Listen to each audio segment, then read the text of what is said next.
So let me start with the pandemics. The numbers of infected by coronavirus in both countries, but the whole region of Central Eastern Europe have been very low in the European terms. This is an interesting transcontinental divide, and we will come back to it during our discussion looking at the numbers. What makes Poland and Hungary special is that there is a lot of attention now to what has happened in the political sphere. It's rather their power politics of their leaders that has been going beyond the limits that also makes them special within the region of Central Eastern Europe. Prime Minister Viktor Orban and Chairman Jarosław Kaczynski have been taking advantage of this unprecedented health crisis to consolidate their power. And it is happening, I believe, at a very high cost for their country's position in the European Union.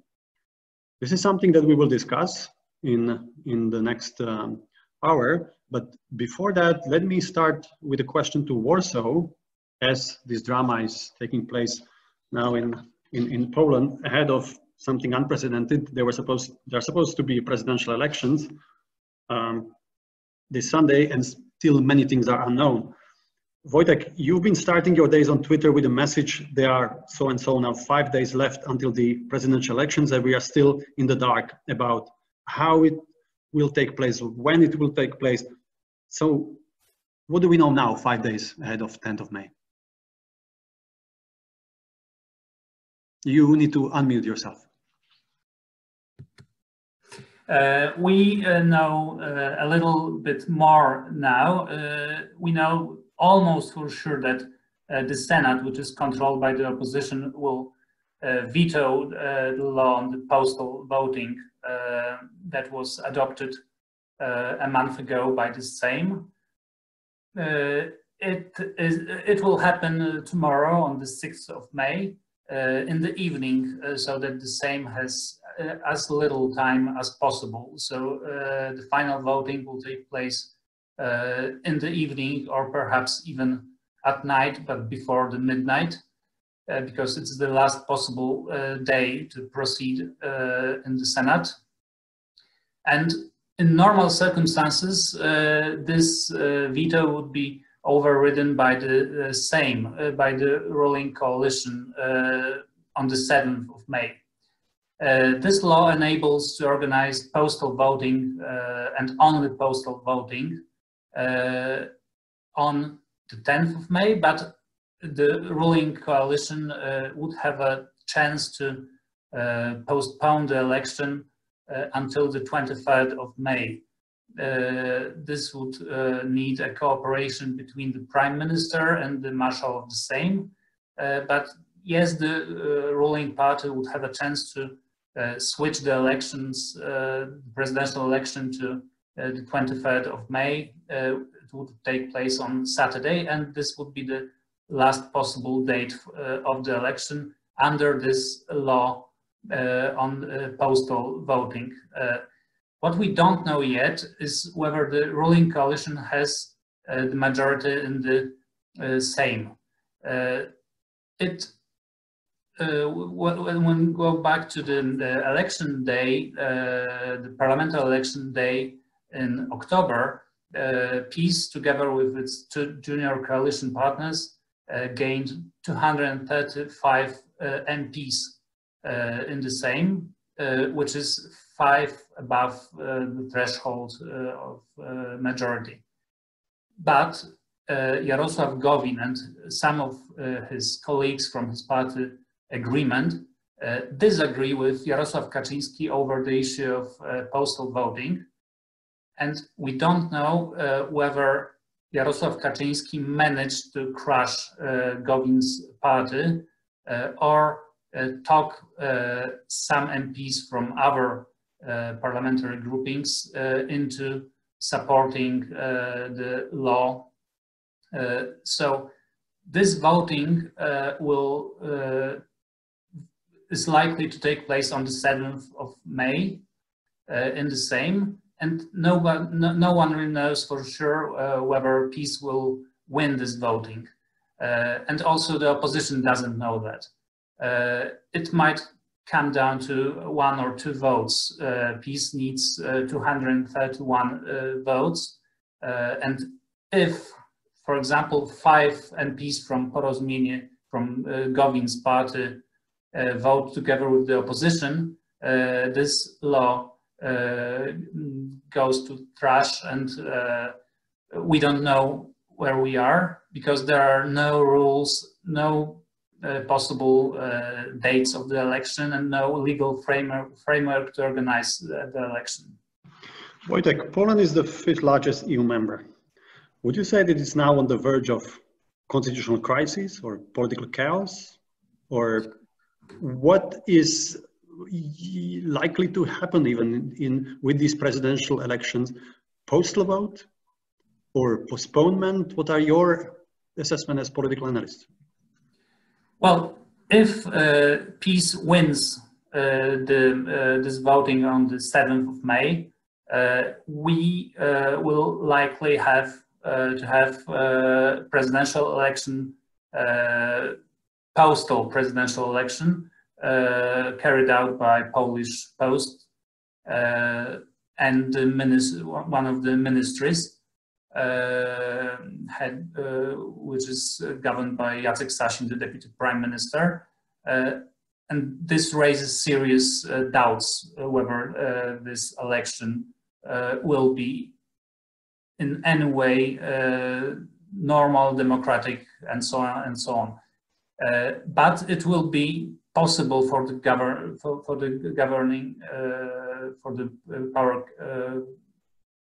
it will be possible for the ruling camp to organize this voting. But how much is prepared? Poland has 30 million eligible voters. If you do it by post, plus I think also Poles who live in other countries are eligible to vote through the embassies. This is a huge logistical operation.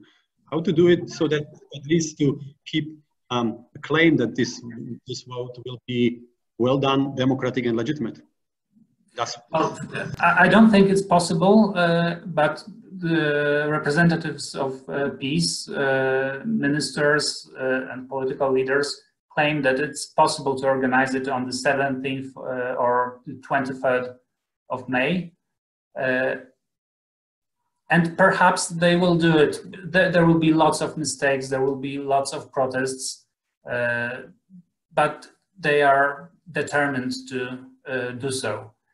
But they will have to first win this voting on the 7th of May. Otherwise, we have to wait for Thursday evening, and then we'll see what happens next. Yes. And if PiS loses this voting, there are lots of options on the table, from the fall of the government and early parliamentary election, to serious constitutional crisis, or to declaring state of emergency, which would mean postponing of the presidential election. Thank you. Wojciech will go to Brussels, to Matthias. To me, as somebody who has been following politics in Central and Eastern Europe for 3 decades, this is something unprecedented, what is happening now in Poland. So we have an absolutely unique sort of event that is coming, which is unknown, not well organized. At least in the last 15 years that our countries have been in the EU, this has not happened, as the pandemics has not happened. But what would you say in terms of attention in Brussels, Matthias?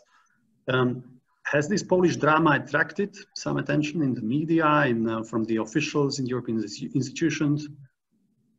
I think there is a lot of attention being paid to what's happening in Poland. I think also, at least what we in Germany often call the Qualitätszeitungen. I think Frankfurter Allgemeine writes a lot about what's happening in Poland, about the muscle law. We at Süddeutsche write a lot. Der Spiegel, we try to push the issue and just again report about what's happening. But I think, of course, from a media perspective, it's always challenging if there are these developments that are have been going on for years and years. I think sometimes it's difficult to convince our editors and then the readers or the viewers that just like, hey, it's important to pay attention again to what's happening in Poland or in Hungary, because I think for years, of course, they have heard that things are not going in the right direction. For them, nothing changed so much. So that's sometimes challenging.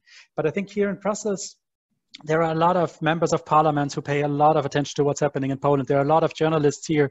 Brussels in normal times, but also virtually is one of these places where, I mean, there's a pan-European public. Every day we can ask questions, and the Polish journalists are asking questions about that all the time, and the Germans do, and the Dutch and the Swedish. So I think there's a constant debate about what's happening. But of course, it's also fair to say that I think Commissioner Jourova, who is handling that portfolio in the lead, I think she is well liked. I think people don't question her integrity. People don't question that she really cares about that issue. But at the same time, I think here in Brussels, there's also the sense that the infringement procedure that was started last week about the muscle law, it came too late. It could have started weeks ago, and people have been pushing and calling for that. They called on Ursula von der Leyen to do that. They called on Jourova herself, a lot of open letters, and that's of course something where people have questions about it. The explanation is always like, we had to do it properly. We had to go to the legal services. They have to check and do all the stuff and blah, blah, blah. But I think there is a certain mood in Brussels that Ursula von der Leyen is new. She wants to do a restart. She needs the polls for the Green Deal, for a lot of other issues that are important. So maybe she didn't want to step on the toes of Mr. Kaczynski too early. So I think it's hard to prove that. It's hard to prove that, but it's just something that's always there. And last point is, I think also that with Franz Timmermans, who pushed the issue very hard, there is a certain sense in the Commission that he just burned all the bridges and it didn't work. So maybe it's better now to try to have an approach based on dialogue, common sense, that kind of stuff. And we are also discussing something which has not happened yet. This is a pretext to presidential elections that we don't know when and at what conditions are happening, but first they have to happen. Right? Exactly. Exactly. I just watched the press conference from last week again to prepare for this event, and I think all that Jourova can say is just like that. We will watch it very closely. The Polish authorities have to guarantee that it's a fair and free election. So she could just call on the authorities, and she can say, I, as a Polish citizen, I would be very concerned about that. I would see candidates campaigning. I would have the possibility to inform herself. And she's very concerned about that. But I think so far, there's nothing more she can do. She can use the bully pulpit and try to raise awareness. But I think that's a little bit where her hands are tied at the moment. And the big decision and big discussion in Germany, and it's all over the media, is the decision by German Constitutional Court in Karlsruhe today at 10 o'clock in the morning, and decided on the quantitative easing of European Central Bank. That has a huge impact on the agreed rescue mechanism or pandemics program at the last summit. What's the mood in Brussels about this decision? It's a little bit hard to say, because now in Brussels also everything is virtually. So I think in normal days it could give a better answer just by sensing the mood of just like all the journalists gathering ahead of the midday briefing and just like being excited and I think in this case also a little bit shocked and anxious, just because I think it can really be called a revolution. The German Constitutional Court has said that is unconstitutional, that the German government has to find a way to make that in a more legal way. Within 3 months, this program would have to stop. I have to say I'm not kind of like a business correspondent, not exactly what I write about, but I think the implications are huge on how the whole pandemic rescue plan is about to work, where the ECB has played a crucial role. And I think, of course, now there are a lot of members of parliament and experts who say, okay, that's the price the European governments or the Eurozone governments have to pay, because they've only relied on the ECB to kind of like be the one with the firepower and to take out the bazooka and solve some problems. So I think that will be very challenging. And what I heard also, like I received a number of messages by people who are concerned about rule of law, people who are active in their network of European justices, and they've said just like, oh my God, just like if I was Viktor Orban or Mr. Kaczynski, I would be happy. I mean, the German Constitutional Court is just like, is really challenging the European Court of Justice, just like, and that's something they don't like. So they say that's not okay. We will not accept it. So I think there's also a big fear that this could have side effects way beyond the economic sphere by opening another door for certain parties or government to say like, hey, the European Court of Justice does a ruling that I don't like, I will not accept it, and now I have another explanation or another reason I could twist and use for not accepting it. Plus, these days, as a result, there will be less attention on other issues. Exactly. We switch to Hungary, and Zsuzsa, let me start by asking you if you have any brief comment on what's happening in Poland, or what we have discussed before so far. Well, I think if you look at it from the Hungarian government's perspective, then I think two small comments would be due. One is that, of course, from a Hungarian governmental perspective, it would be beneficial for the relations if Andrzej Duda could maintain his position as president and if things went ahead smoothly. At the same time, if we think following the logic of the Hungarian government as it was put down in the so-called empowerment law, or the law on protection against coronavirus adopted on the 30th of March, holding elections in such times is particularly curious. So you probably know that in this framework of the empowerment law, the Hungarian government suspended by-elections for the duration of the state of danger. So if we just follow this logic, then the Hungarian government would not comment the Polish initiative to push ahead with the elections. Of course, the Hungarian government will not comment on that. Fidesz government, headed by Viktor Orban, has been in power for 10 years. In fact, there was a 10th anniversary recently of Fidesz winning the elections in 2010. And most of the time Fidesz has enjoyed constitutional majority in the parliament, and it has enacted new constitution and so on and so on. Peace in Poland came to power in 2015, and as we heard now, it's not even certain about whether it has simple majority in the parliament over this postal voting law. Using this super position, Prime Minister Orban pushed through parliament dominated by Fidesz this law that empowered him to rule by decrees on the 30th of March. These extra powers arguably can be used also for more than just health-related issues. What is the track record so far? I know that you have written an analytical paper looking at the first 4 weeks. So what have you found out? Yes, first of all, I think we need to acknowledge that this empowerment law, at least in my view, is not really a turning point. I see it much more like a next step in what is becoming an increasingly illiberal and authoritarian style of governance in Hungary.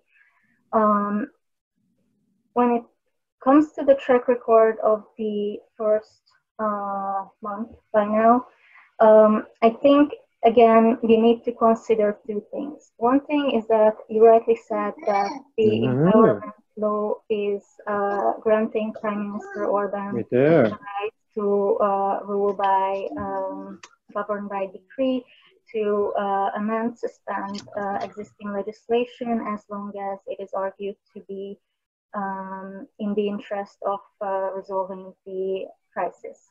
So on the one hand, we should look at the track record of the decrees. On the other hand, it is true that the parliament continues to be in session. Therefore, we need to also see what is happening there. So when it comes to the decrease, I think the record of the first month is actually quite worrisome in some regards. Some decrees have been passed violating, infringing upon data protection rights, which are not necessarily in line with GDPR itself.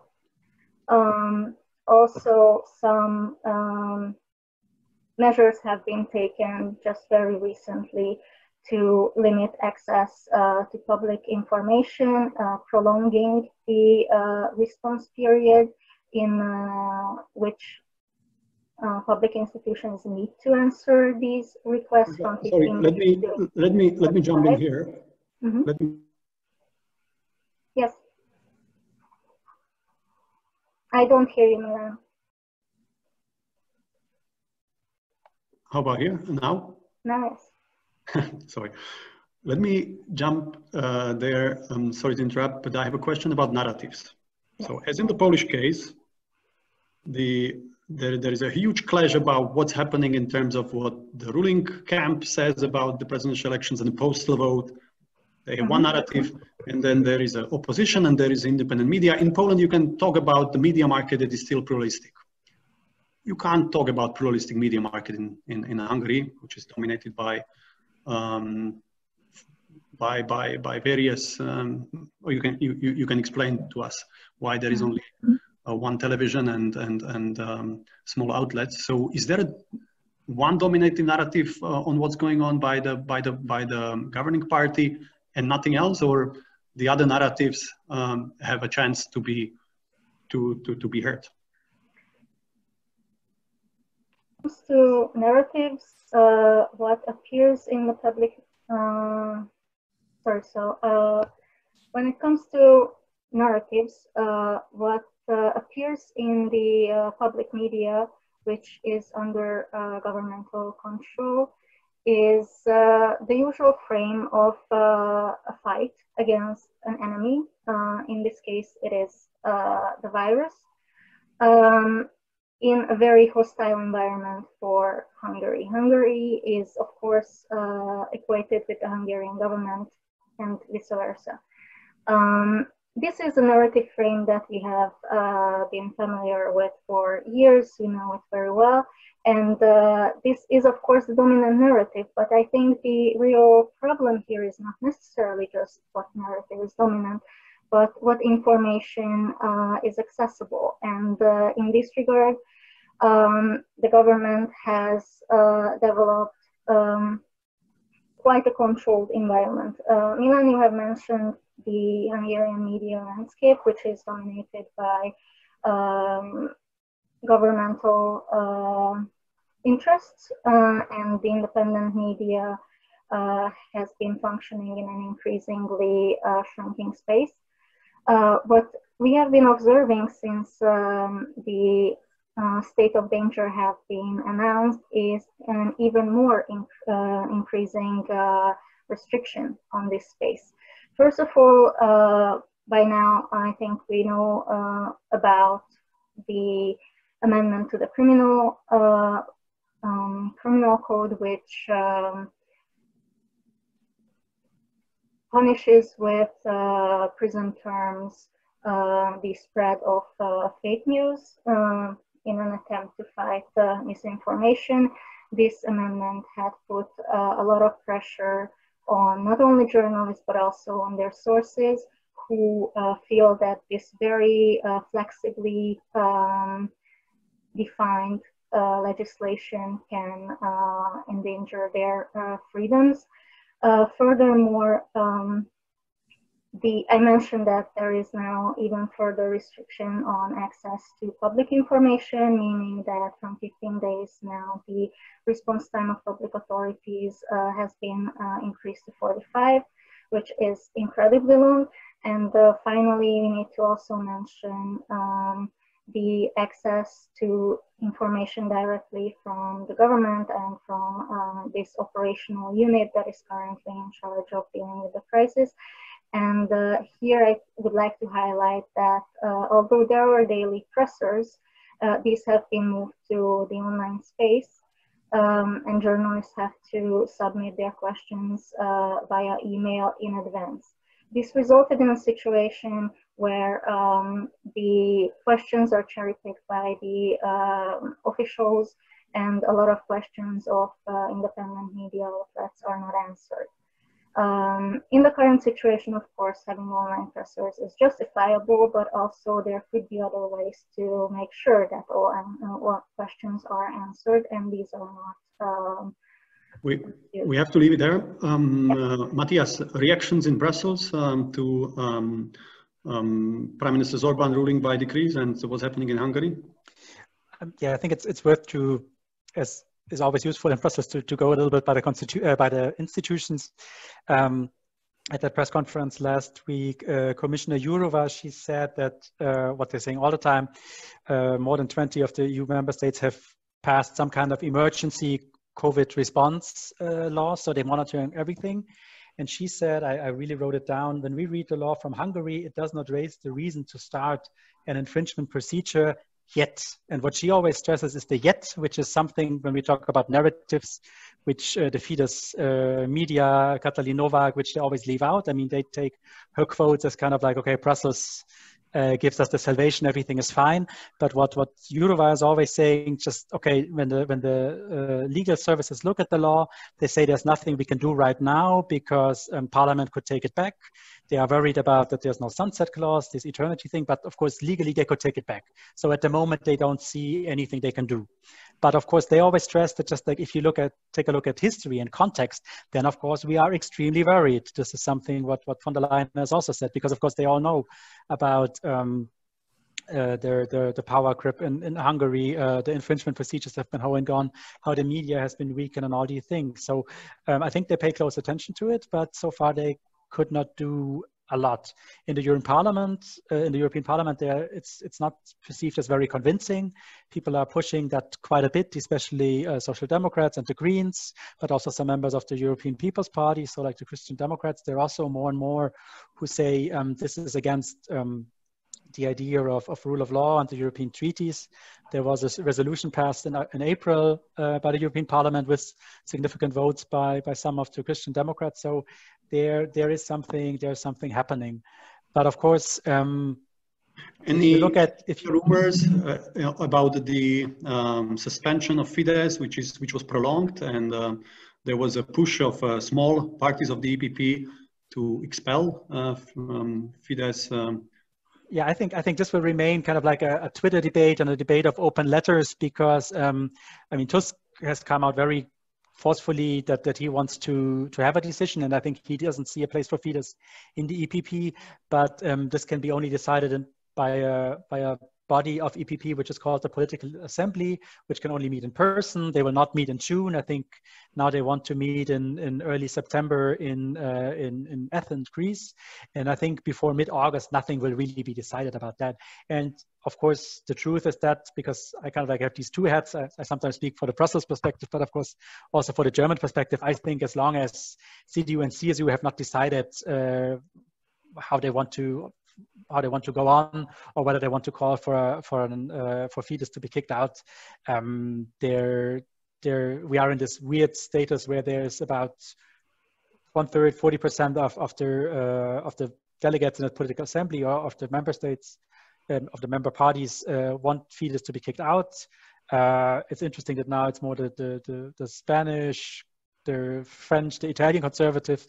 They are fighting for Fidesz because they don't want to give the extreme right parties in their countries kind of like some political leeway, but I think a lot would be decided on by CDU, CSU in the end, and there's no real movement that I can see.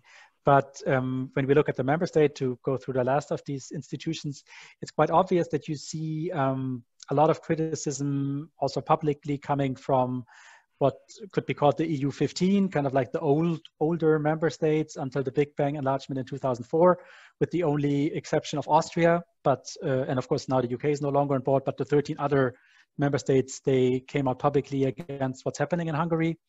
And the rest in Eastern and Central Europe, from my perspective, it's more that some of them are supportive, but I think most of them just stay silent because they feel they don't have a lot to gain from that. There are some who perceive it as this typical Eastern Europeans are still second-class members. They are treated differently. Nobody asked about what the Italians were doing when they did not follow the human rights law during the refugee crisis, all these things. So it's this weird bubble, and there's still enough member states with enough voting powers in the councils to have it on the agenda, to go on with the Article 7 procedures against Hungary and Poland, but it's kind of stuck. It's stuck somewhere. Like it's on the agenda. You can discuss about it, but it will not go to the end, and it will also not be stopped. Last question before I open up about the EU budget. Of course, Ursula von der Leyen, President of the European Commission, was tasked by the leaders at the last European Council to prepare a new budget. There will be conditionalities. Of course, the budget will be completely revamped to fight the pandemics and the economic repercussions. But there is an exception, that there is an expectation that somehow rule of law will be discussed as well, and there might be conditionality tied to it. What do you hear in Brussels? Yes, I think there's consensus that some kind of conditionality. If you can wrap it up in 1 minute. Will be part of the package. The question is just like how strict it will be, and just like and how you could turn it around if the Commission says member state X, you're not following the rule of law, and how you deal it with the budget. So something will be in there. The last proposal in February was quite a weak one, but I think it will be this monster bargain where you just don't know what will come out in the end. I mean, I think most of the Central European and Eastern European member states, I mean, they want to fight for the cohesion funds, that they will stay at the same level, that they will not all go to COVID recovery. So maybe there's a way to say, okay, if you want to get more of the cohesion funds, then you have to kind of like swallow that bitter pill of a better rule of law conditionality. But it's too early to predict. We don't know the numbers. The proposals that von der Leyen has to draft, it could come in a week, it could come in 2 weeks, but it will be a monster bargain. And I think what everybody knows, and is talking in Brussels as well, to solve that issue, you will need at least one physical meeting. It's impossible to do that via Zoom, as nice as it is to see all these friendly faces on my screen. But no, to fix MFF and everything related to that, you have to be in a building, you have to do the deals, you have to do the schmoozing, you have to do the arm twisting and all that stuff. So I think we will talk about that for weeks and months to come, I'm afraid. And you are unmuted. You have to unmute yourself. Thank you. Very good. Marina, please share with us the slide on the rates of deaths from coronavirus in European countries per million. So we can see where Hungary and Poland and the whole Central Eastern Europe is. There is a striking transcontinental divide. There was an article in Financial Times last week about it. So far, Spain has recorded 515 deaths per million people, Italy 453, Austria 65, and a huge contrast, Poland 16, Hungary 37. Actually, from the V4, Hungary still has the highest number, but it seems that not only the region has been lucky, and it has been the virus spread out later than to Western Europe, to Central Eastern Europe, but also governments have been very strict and careful with the lockdowns, and they acted early. Is this something that is also seen in Brussels, Matthias? Acknowledge just one, 2 sentences. Yeah, please. To be honest, I think it has not come up quite a bit. I think it's the Brussels focus is a lot on Italy, on France. Yeah, I think it has not been seen as just like a big achievement or something we can learn from. I think that's the same in Germany too. I think just like we have not looked when it comes about should we all wear masks. I think people don't look at Czech Republic or Slovakia where people have been wearing masks for a long time. But then we look at Taiwan and say like, oh, those East Asians, which I think also tells you a little bit about the German perception of yeah, or just what we look at. Very good. We have 20, thank you. We have 22 minutes for Q&A. And let me ask Marina to once again remind us how to ask your question or post a comment. You have to unmute yourself, Marina. Hello?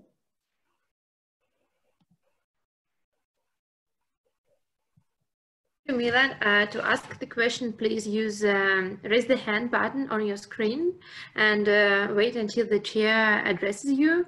You also may write your questions into the chat. And for those who are watching us on YouTube, we invite you to ask your questions in the DGAP Twitter. We are encouraging you to have your video on while speaking, and please don't forget to unmute yourself. Very good. So I'm looking for raised hands now. And Marina, please help me. There are 2 questions in the chat. The relationship, so from Francisco Branco, the relationship between the Hungarian government and the European Union will be quite different after the pandemic. Well, it's a very general question. Zsuzsanna, if you can take it briefly. Yes, I think this crisis certainly heightened tensions. So I kind of see this as just exacerbating present processes. Something where I do feel a difference is the conflict between the ruling party, Fidesz, and the EPP leadership. I think with the EPP leadership, namely President Donald Tusk, the conflict entered also to very personal domains, and I see that beyond politics, this will be harder to roll back from, and this is a new quality of conflict that has been brought in. We have a question from Lukasz Grajewski, German or correspondent of Polish press agency in Germany. Question to Matthias Kolb: what are the possible reactions of German government to holding the presidential elections in Poland in form of postal voting? Until now, only SPD politicians criticized the idea openly. Does the conservative camp, CDU-CSU, have another approach, or they are deliberately silent about it? So it's more question to you, if you follow German politics from Brussels. I think it's true that I haven't read or heard German or CDU, CSU politicians speak about it. I think that they would probably just wait about the outcome, that they don't feel that they have a lot to gain by speaking out and criticizing the Polish government. I think that's more kind of like my understanding, that I think German-Polish relations are also not in the best shape. So that I think, and that of course, I think Polish media follows a lot what German politicians are saying. And I think a lot of German politicians have also learned that just like lecturing or like, let's say, advice that they give in maybe in good spirit can often be perceived as lecturing and then doesn't really help a lot.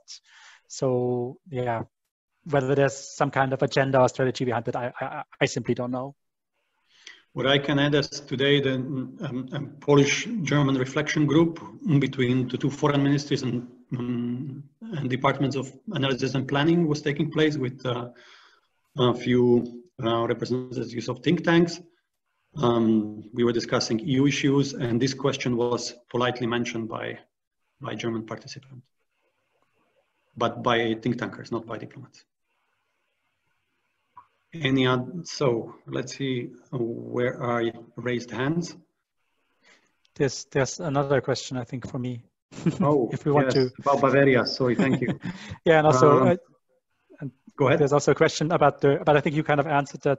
Just like to sum it up, there's also a question whether like Polish politicians are trying to convince the Germans why they're doing that, and the other way around, whether there's some kind of like reaching across the aisle. I don't know exactly how that's happening in Berlin. I don't think that it's happening. I think and in Brussels, my sense is that there was more like the discussions are only in camps. So I think, of course, if there are the Polish Christian Democrats, like, I don't know, Mr. Sikorski, who talk a lot with their members of their political party, and then they explain it, or there are Polish Social Democrats who speak with Katarina Bale, who does a lot about Poland. But I think there's, and of course there are, I think, 24 peace members of the European Parliament, but there's rarely a discussion happening that I feel. I think there's everybody's digging in their heels and just like, and they follow the narratives, and they're also not, they don't have a sense that they're gaining something from reaching out and discussing and trying to convince it. At least my impression, it's just like, sadly, we are beyond this point where people feel like, hey, I could convince you of something else. So just like everybody just keeps on going. And the last question is about the fact that Bavaria held postal election during Corona. I think I had heard that, and I just know that the reaction from, I think, the Bavarian authorities was that it was just the what we call in Germany like the Stichwahl. It was kind of like the second round of election, where and before the candidates could campaign, it was on a local level, so people had a better knowledge of who was running, and that they felt it was okay to do that. And I think also the fact was mentioned that in Germany, voting by mail has been done for years and years, and it's becoming more and more popular. So that was also nothing new that has to be done, and the postal services were not it was not new to them, and back then in mid-March late March they worked quite well. But I think it's an interesting development, or like it's interesting to point out. That was something that I learned when I came to Brussels for the first time, that something that happens in Germany or in France or in Netherlands that is kind of tied or similar to what Western Europeans criticize about Poland or Hungary is always mentioned in the press, and then the Commission is asked to comment on certain things. For example, Polish correspondents often stress that it's the Bundestag who votes on the constitutional courts, and that political parties picking them. So just like, why is that so different from the Polish case where there's some political influence? But I think if I try to summarize what you're saying, is that Brussels is very polarized along the political families. Attention is elsewhere, and Poland is not much on the radar. I think it's kind of on the radar. It's just like it seems so difficult to do something. I think that's just like the big thing. Just like people follow, but what can you do? Adam Tracik has a question. Yeah, I have a question to Wojciech Szacki, which I think is quite important when you look at the Polish political scene right now. It's actually for the first time until now, Polish United Right or the peace camp was in most of the cases very united. It was like one fist actually, and differences were managed. So it was inside of the camp. And right now we see for the first time very, very important cracks, major cracks within the governing coalition. So what is your take on the future of the government right now, despite if the election actually goes on or not? So will the coalition hold on? Are we looking at new parliamentary elections? Is there going to be a minority government? What is going on the ground in the ruling camp? Well, that's a very good question. Thank you. Jarosław Kaczyński, I guess his power is the weakest since 2015, since he came to power. He has, for 5 years, he hasn't been troubled by any voting in the parliament. The majority was rock solid, and nothing seemed to hurt him. As you mentioned, there are serious cracks in the United Right, and I think, and still there is a huge gap between this, these problems in the parliament and the social sentiment. If a parliamentary election were held today, I guess peace would be the winner with, again, majority. and even perhaps bigger majority than it was in the autumn. So Jarosław Kaczyński might be tempted to organize early parliamentary election in August, let's say. Perhaps it's one of the ways to get rid of Govin's party. Perhaps the civic platform would be very weak in this elections campaign.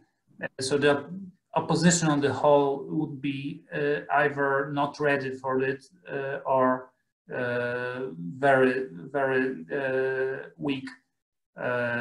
So yes, I think it might end up in the early parliamentary election in early autumn or late summer. And this also as a postal or combined, or is this a big test for even parliamentary elections? What will be happening in the next few weeks? They will have to create some legislation for this election. I don't know what will happen, but we will know more certainly after Thursday. If Kaczyński loses this voting in the same on the postal voting, he might actually think of early parliamentary election. If I may, I'll connect this to a question from Alicia Polakiewicz. Do you think we should connect the crisis of judicial independence in Poland and the presidential elections more? In the end, the Polish Supreme Court decides about the legitimacy of the election. Well, yes, of course, PiS has already taken control of the Constitutional Tribunal, and nothing wrong could happen to the United Right on this side. But still, the Supreme Court has to say whether the presidential election is valid, and it is very important. It's crucial for the ruling party to have it under its control before the presidential election. And I think this will happen. I mean, there will be new first chairman of the Supreme Court nominated in the coming days before the presidential election, and he will make sure that everything that PiS wants will be done by the Supreme Court. I know how to answer you. What are other institutions supposed to do, or what is their mandate, like the OSCE and their election monitoring mission? Who else than the European institutions would have a say? Wojciech. Well, at the end of the day, I guess the civilized world would have to come to terms with Andrzej Duda elected. It might be some there might be some gestures, some perhaps protests in the media, but in the end, I think leaders of the West would have to come to terms with Mr. Duda being elected. And I don't believe in any serious troubles from the Western world. If we switch now to economic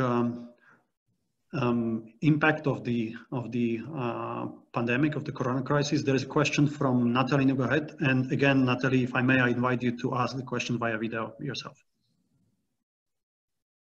Okay, hi everybody. Thanks for this discussion. Very interesting.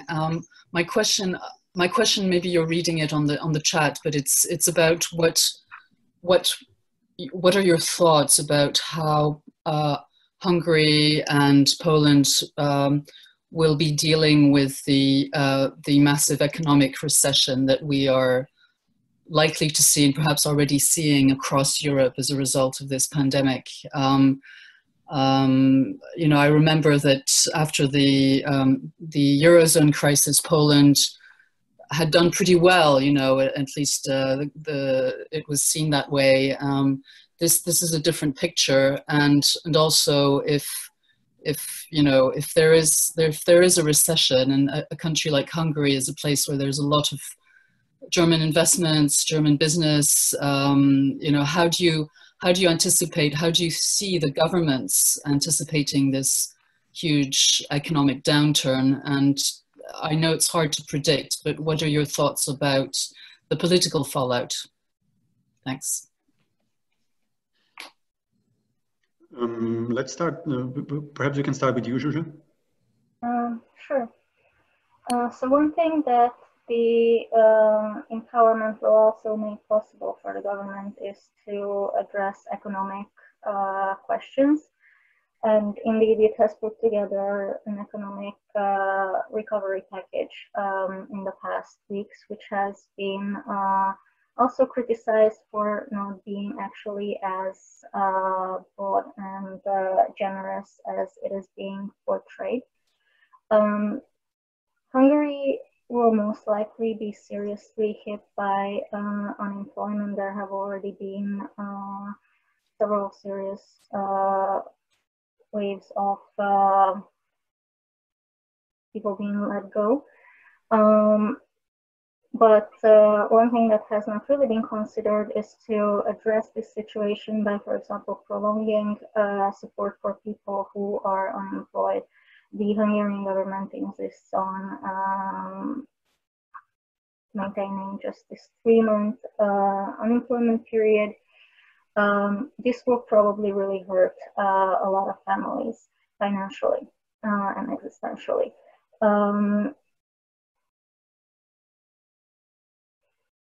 Another issue that seems to come to mind for me is that the Hungarian economy is really dependent.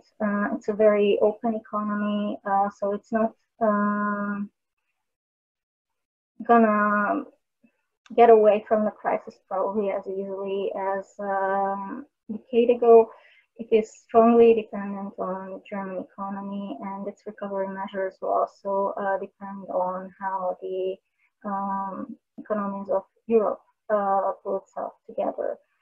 If you look at financial situation in the past month or two, the forint has also been significantly losing value, which as far as I know, however, is a regional phenomenon, but not having the euro in this current situation is actually something that could financially, economically backfire in the long run.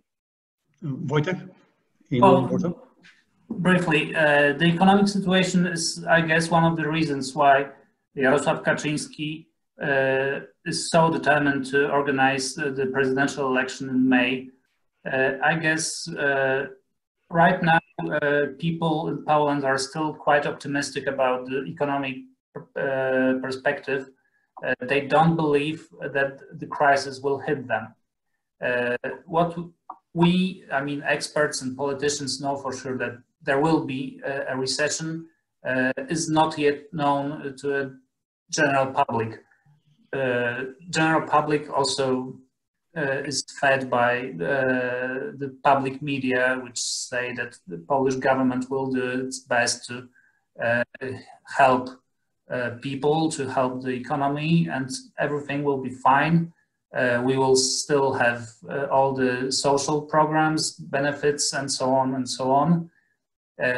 So basically, recession in Poland is expected, but not widely enough, and it hasn't have hit in Poland yet. So it's one of the reasons that PiS and Andrzej Duda are still so popular with people in Poland. And I'm afraid we have to leave it there. Wojciech, to include Matthias, we have 2 minutes left. Matthias, in economic terms, both Hungary and Poland are not part of the Eurozone, so their main reliance on the EU help financially will be on EU budget. To answer Natalie's question, what is their perspective then from And what do you hear in discussions before the budget negotiations? I think it's a little bit like it's what I heard a lot. Although, as I said before, economy is not kind of like my main beat. Is I think that just the Hungary and Poland, the Baltic states, other Visegrad countries, I think they will fight a lot to have a lot of cohesion money coming to their respective regions over the next 7 years. And I think they might really be, I think they're really afraid that just like some people or some other member states might try to take all the cohesion money or other of the billions that Brussels like to spread across the region just to the COVID funds, and then they might end up in Italy or in France or in Spain. And I think what they stress, and I think kind of rightly so to a certain degree, it's just like the EU has committed itself to convergence, to try to bring the living standards and the levels of wealth and prosperity to a similar end. And I think COVID might be a symmetric crisis right now, but of course the consequences will be very asymmetric. So I think it's and also very challenging. The EU rescue, if I may, the EU rescue will be asymmetric towards the Central Eastern Europeans because part of the region is in the Eurozone. Yeah, exactly. So I think just like that will be very, very hard kind of like to square that, or just like to address all the challenges. And so I think it's a tough job for the Commission people, for President Charles Michel, who has to organize this. But I think, of course, a lot will also fall on the German diplomats who will take over the presidency 1st of July. And I think a lot of heavy lifting would have to be done by them, which I think you can say maybe it's good that it's the biggest country who has to do this gigantic task, because probably it would be hard for the Croatians to do something like that. But of course, that will be it will be challenging to find a balance of making everyone maybe not happy, but at least satisfied. Our time is up. Thank you very much to Matthias Kolb in Brussels, Wojciech Szacki in Warsaw, and Zsuzsanna Vegh in Berlin for being our speakers. Thank you to my team, Marina Sonceva, Adam Tracik, and others for making this possible. And thank you to Polityka Insight for co-hosting this. If you are interested, from DGAP, we are continuing with our online video discussions. Tomorrow, our web talk starts at 2 p.m. on Russia and response to COVID and what does it mean to Putin system. Thank you very much and have a good day. Stay healthy. Bye-bye. Thank you. Yeah.